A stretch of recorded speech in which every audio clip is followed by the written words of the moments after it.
Everyone, good morning. Welcome back to my channel Priyanka's lifestyle. তো Priyanka's লাইফস্টাইলে আরেকটা নতুন ব্লগ নিয়ে তোমাদের সামনে চলে এসেছি। আশা করছি আজকের ব্লগটা তোমাদের ভালো লাগবে। তো সকাল সকাল ঘুম থেকে উঠেই না সোজা চলে এসেছি রান্নাঘরে। জানো তো বন্ধুরা, চোখ ডলতে ডলতে না সোজা রান্নাঘরের দিকে আসতে হয় সর্বপ্রথম। সমস্ত বাসি কাজ সেরে ফেলেছি, সেরে ফেলে স্নানটাও সেরে ফেলেছি, সেরে ফেলে ওই দিকটাতে ক্যামেরার পেছন দিকে গোপালকেও সেবা দিয়ে সোজা চলে এসেছি রান্নাঘরে। জানো তো সংসারের মধ্যে না সমস্ত কাজের মধ্যে কিন্তু রান্নাঘরটার মধ্যেই বেশিরভাগ কাজ থাকে। কারণ সবার জন্য ব্রেকফাস্ট বানাও, লাঞ্চ বানাও, ডিনার বানাও।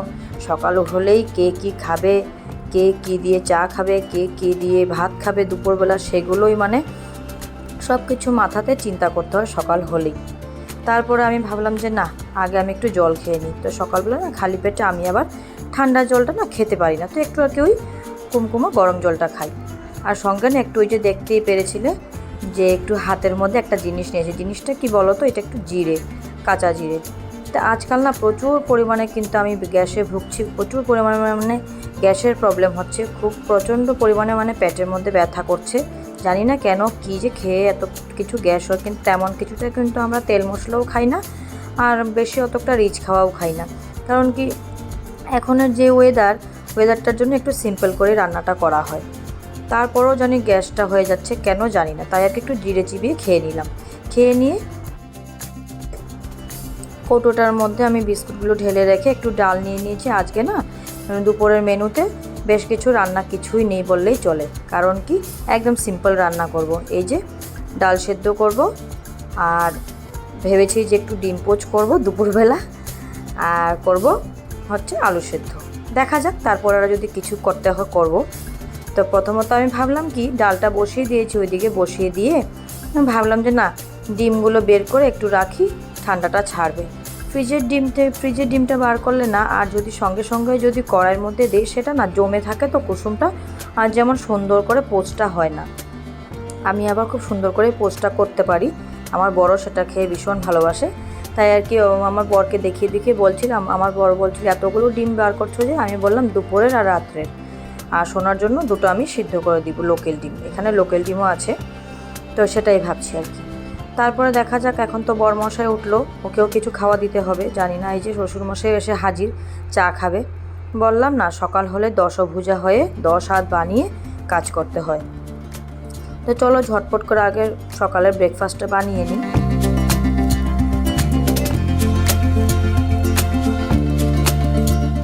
তো এই যে দেখো, তোমাদেরকে যে অল্প আগেই বলছিলাম যে ডিমটা পোচ করবো, এই যে সেই পোচটা দেখো, দেখতে কি সুন্দর হয়েছে।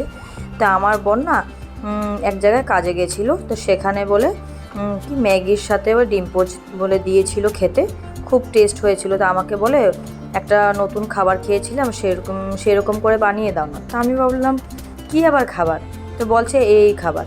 তো আমি বললাম ঠিক আছে, ট্রাই করেই দেখি করতে পারি কি না।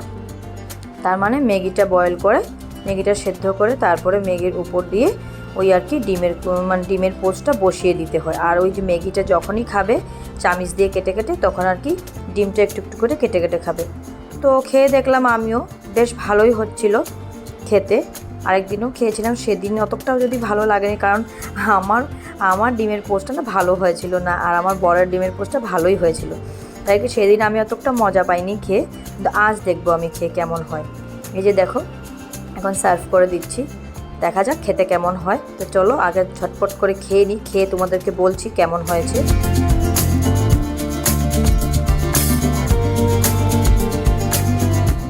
খেতে কিন্তু ভীষণই দারুণ হয়েছিল, ভীষণ অসম হয়েছিল। তো যাক গে, তারপরে আমার বরকে বললাম খুব গরম ছিল, তো বললাম যে না খুব গরম, একটু ঠান্ডা হোক, তত সময় আমি একটু চাটা খেয়ে নিই।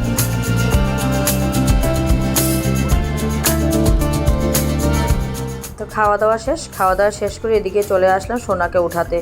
এখন তো আবার মার দায়িত্ব পালন করতে হবে, সোনাকে উঠাতে হবে। আজকে দেখছি সোনা 10:30টার মতো কিন্তু এখন বেজে গেছে, সোনা দেখি উঠেনি। তো তাই আমি ভাবলাম যে সোনাকে একটু উঠিয়ে দিই।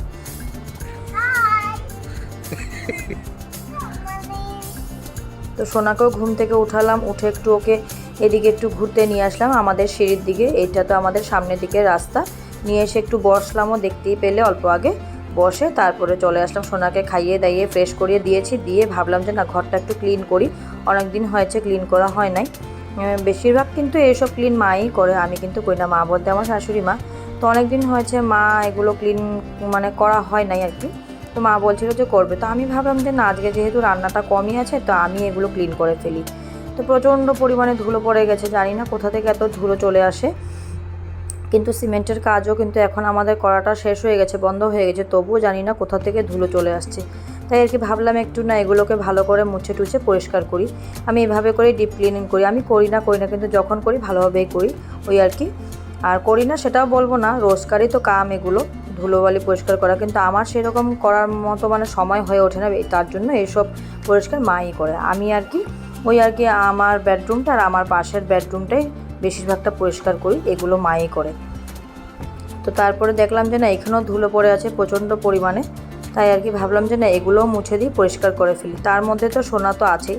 আর জানো তো বন্ধুরা, তার মধ্যে একটা কথা, আমার না স্ট্যান্ডটা যে স্ট্যান্ড দিয়ে আমি আর কি ভিডিওটা শ্যুট করি, স্ট্যান্ডটাও কী কারণে জানি না, নিজে থেকেই না কীভাবে বুঝতে পারলাম না, স্ট্যান্ডটাও না ভেঙে গেছে। ভিডিওটা না করতে কিন্তু আমার ভীষণ পরিমাণে কষ্ট হচ্ছিলো, ভীষণ। তবুও আমি ভাবছি যে না এটা আমি কাজ হিসেবে নিয়েছি, তো না আমি করবো যেভাবেই হোক, আমার বন্ধুরা তো বুঝবে, আমার পাশে থাকবে। তার জন্যই বলছি বন্ধুরা, একটু যদি ভুল ত্রুটি হয় তোমরা মানিয়ে গুছিয়ে নিও।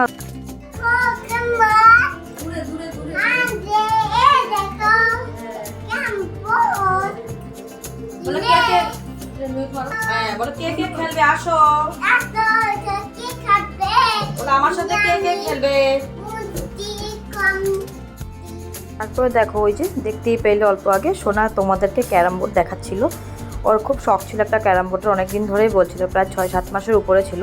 তো ক্যারাম বোর্ডটা আমি বলছিলাম যে এখন দেওয়া হবে না, তোমাকে পরে দিব।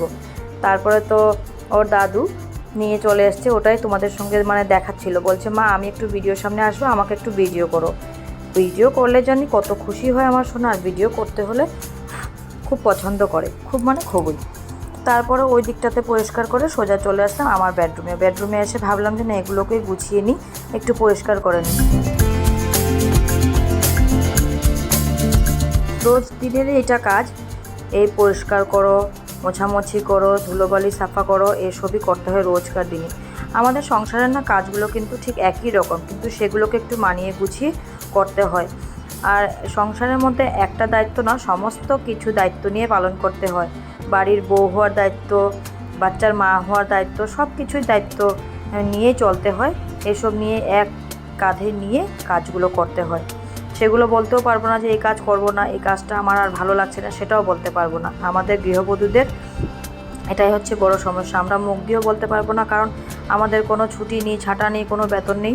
বিনা বেতনে এইভাবে করে 24 ঘন্টা ডিউটি করেই যেতে হয়, কী আর বলবো। তারপরে দেখো তোমাদেরকে দেখাচ্ছিলাম যে আমি রাখি বন্ধনে একটা নাইটি গিফট পেয়েছি, আমার দাদাভাই দিয়েছে। রাখি বন্ধনের ভিডিওটা আমার নেক্সট ভিডিওতে আসবে, তাই তোমাদেরকে আমি শুধু আমার গিফটটা দেখিয়ে দিলাম। পরবর্তী ভিডিওতে আমার রাখি বন্ধনের ভিডিওটা চলে আসবে, তো তোমরা অবশ্যই কমেন্ট করে জানাবে যে আমার নাইটিটা দেখতে কেমন হয়েছে। তো তারপরে সোজা চলে আসলাম আমার পাশের বেডরুমটাতে, সেখানে এসে ভাবলাম যে না আগে বেডশিটটা চেঞ্জ করে ফেলি, তারপরে বাকি কাজগুলো করবো। এখানে বেডশিটটা না অনেক দিন হয়েছে বদলানো হয় নাই, প্রায় 10-12 দিনের মতো হয়েছে। এই ঘরের বেডশিটটা না ওই আর কি বেশি দিন পরপরই ধুই, কিছুদিন পর আর ধুই না, কারণ কি এই ঘরে তো তেমন একটা কেউ শয় না, তো এই ঘরটা ফাঁকাই থাকে, মানুষ আসলে ঘুমোবে সেটা। তো চলো বেডশিটটা পাতা হয়ে গেছে, এখন এগুলোকে একটু মোছামুছি করে নিই, পরিষ্কার করে নিই।